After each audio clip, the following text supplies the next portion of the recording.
सप्त का अर्थ है सात और धातुओं का अर्थ है वह जो धारण या सहारा देता है।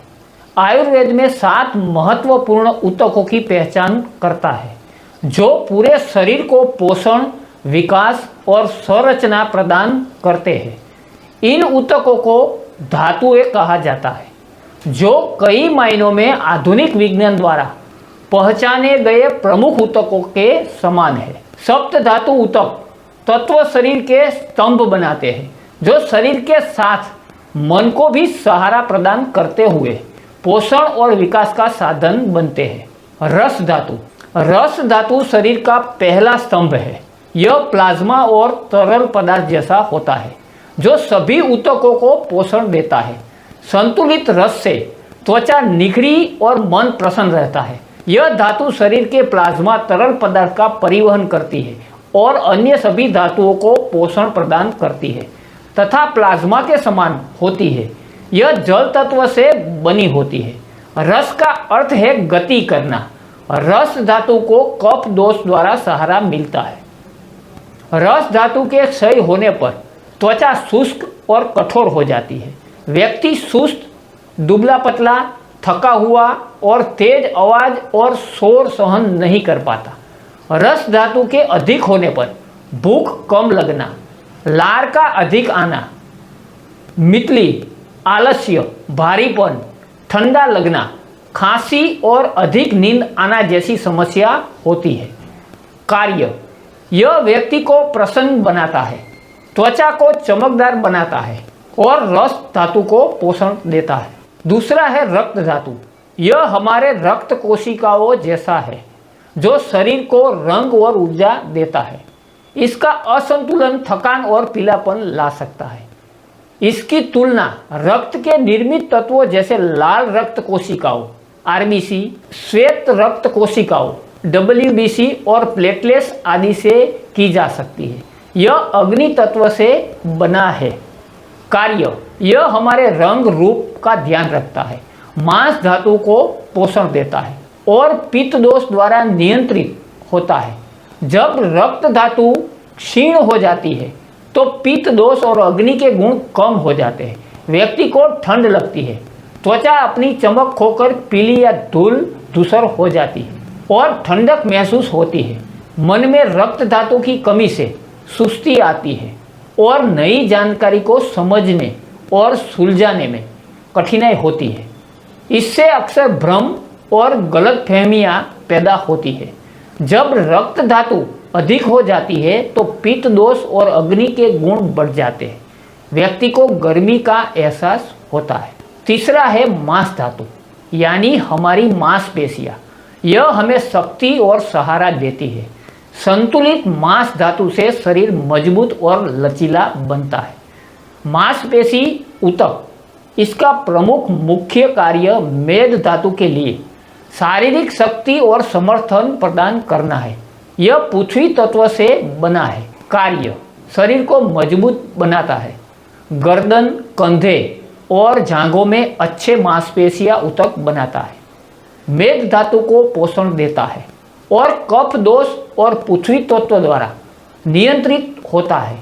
जब मांस धातु कम हो जाती है तो यह इंद्रियों की दुर्बलता, गालों और नितंबों का क्षीण होना, जोड़ों में दर्द का कारण बनती है। जब मांस धातु अधिक हो जाती है तो यह लसिका ग्रंथियों में वृद्धि, ट्यूमर, गालों, जांघों और पेट आदि के आकार में वृद्धि उत्पन्न करती है। चौथा है मेद धातु। यह शरीर की वसा है जो ऊर्जा जमा करके शरीर को चिकनाई और सहारा देती है। संतुलित मेद से शरीर में ऊर्जा बनी रहती है। यह धातु ऊर्जा को एकत्रित करती है और शरीर को शक्ति प्रदान करने के लिए उसका भंडारण करती है। वसा ऊतक भी शरीर को चिकनाई प्रदान करने और हड्डियों को सहारा देने के लिए वसा का भंडारण करते हैं। मेद धातु को कफ दोष द्वारा सहारा मिलता है। कार्य: यह शरीर को अच्छी तरह से चिकनाई प्रदान करता है जिससे बाल, त्वचा और आंखें तेलीय और मुलायम बनती है। यह अस्थि धातुओं को पोषण देता है और कफ द्वारा नियंत्रित होता है। जब मेद धातु क्षीण हो जाती है तो यह तिल्ली वृद्धि, जोड़ों की गतिशीलता में कठिनाई, पेट में क्षीणता और वसायुक्त भोजन की इच्छा को जन्म देती है। जब मेद धातु अधिक हो जाती है तो व्यक्ति थका हुआ महसूस करता है। पेट, जांघों, गर्दन आदि पर चर्बी बढ़ जाती है। पसीने में दुर्गंध आती है। सांस लेने में तकलीफ होती है। पांचवी है अस्थि धातु, यानी हमारी हड्डियां और उपस्थियां। यह शरीर को ढांचा और मजबूती देती है। इसका संतुलन हड्डियों और दांतों को स्वस्थ रखता है। इस धातु में सभी हड्डियां और उपस्थियां शामिल होती है और यह शरीर को आकार प्रदान करती है। यह मांस धातुओं को भी सहारा देती है। अस्थि धातु वात दोष द्वारा पोषित होती है। यह वायु और आकाश तत्व से बनी है। कार्य: शरीर को सहारा देता है। शरीर को अच्छी संरचना और स्थिरता के साथ कड़ी मेहनत करने की क्षमता प्रदान करता है। मज्जा धातु का पोषण करता है। अस्थि धातु वात दोष द्वारा नियंत्रित होती है। जब अस्थि धातु कम हो जाती है तो हड्डियां में चुभन जैसा दर्द होता है। दांत, नाखून और बाल गिरने लगते हैं। हड्डियां छिद्रयुक्त हो जाती है और आसानी से टूट जाती है। अस्थि धातु की वृद्धि से हड्डियां की अत्यधिक वृद्धि होती है।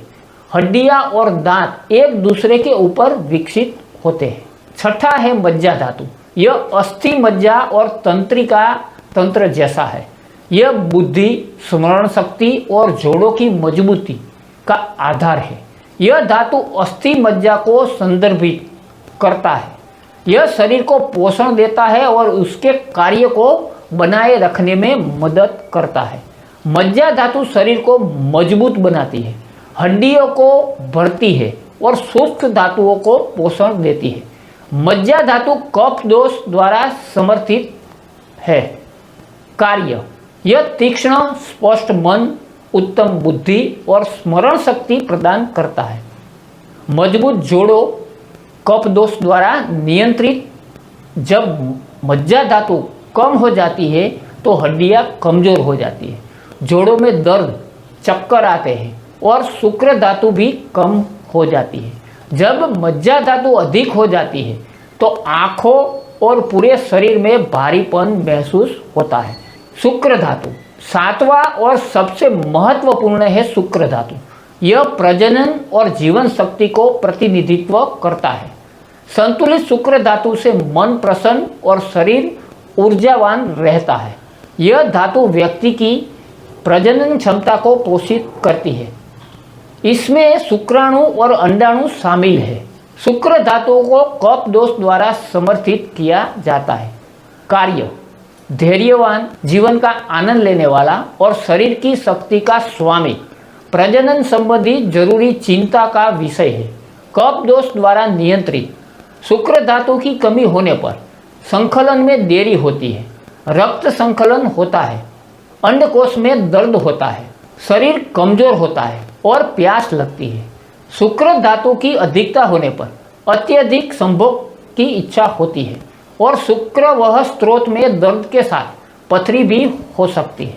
सभी 7 धातुएं आपस में जुड़ी हुई है। किसी एक धातु के खराब होने का असर बाकी सभी धातुओं पर पड़ सकता है। धातुएं 5 महाभूतों या तत्वों से बनी होती है।